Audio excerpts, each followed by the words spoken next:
Guys, luto tayo liempo with Coke. Ayan. Pag ito matikman ng inyong mga mister, sigurado, may additional kayong kiss.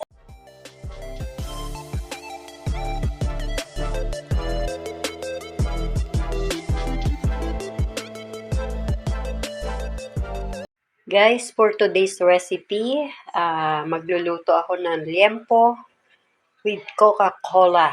Ayan, sigurado, mapapahirit ng kiss si Mr. sa inyo pag natikman niya ang recipe na to.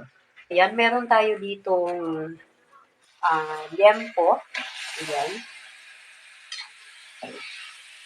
Hindi muna tayo maglalagay ng oil. May ipa-fried natin.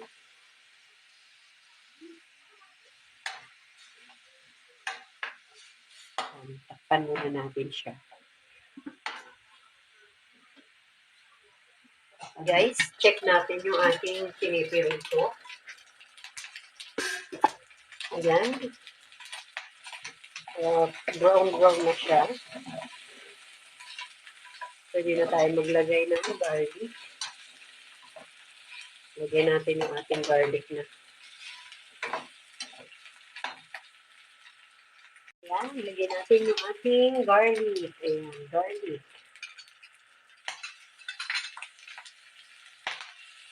Guys, sigurado ako, magugustuhan ko na mister nyo kapag natikman nyo ang recipe na. Pag ito ang niluto nyo para kay mister, sigurado maya-maya ang halik ni mister sa inyo sa sobrang sarap.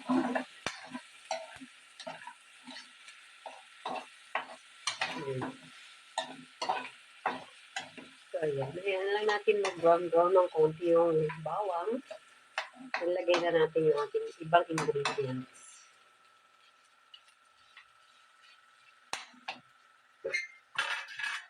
Takpan lang natin siya ulit. Check natin ulit. Napakabango. Ang bango ng aking niluluto.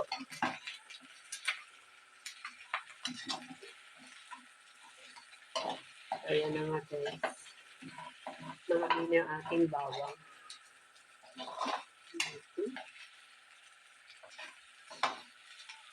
Pwede na natin ilagay yung ating Coca-Cola. Ayan ang ating Coca-Cola. Pwede na natin siya.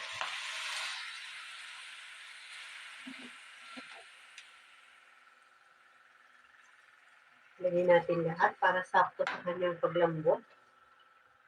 Ayan.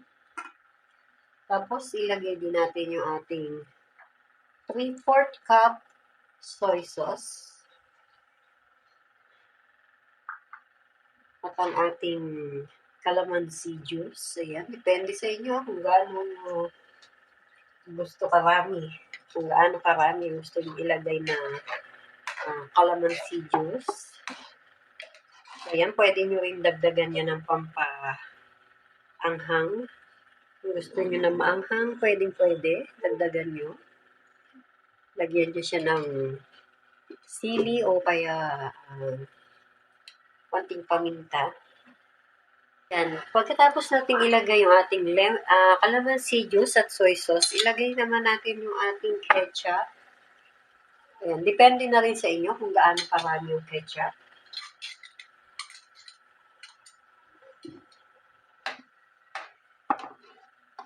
Then, syempre, yung ating star margarine.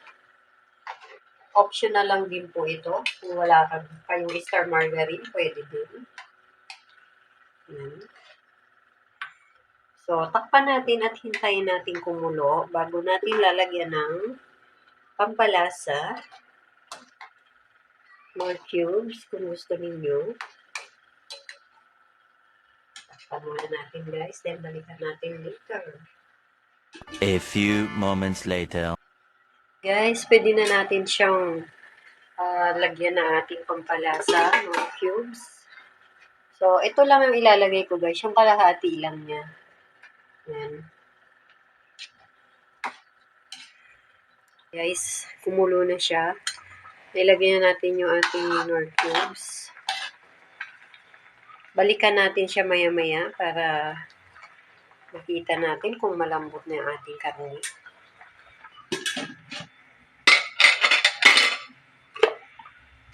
A few moments later. Ayan guys, check natin. Wow! Diba? Ganda ng kulay ng ating liempo with Coke. Paluto na to guys. So, yun, ganun lang kadali yung procedure niya. Kung gusto nyo ng medyo kakaiba na recipe para sa inyong pamilya, yun ang ingredients natin. Siyempre, Coke, calamansi juice. Meron din tayo nilagay ditong ketchup. Then, pwede nyo siya lagyan ng konti sugar kung gusto nyo na medyo matamis.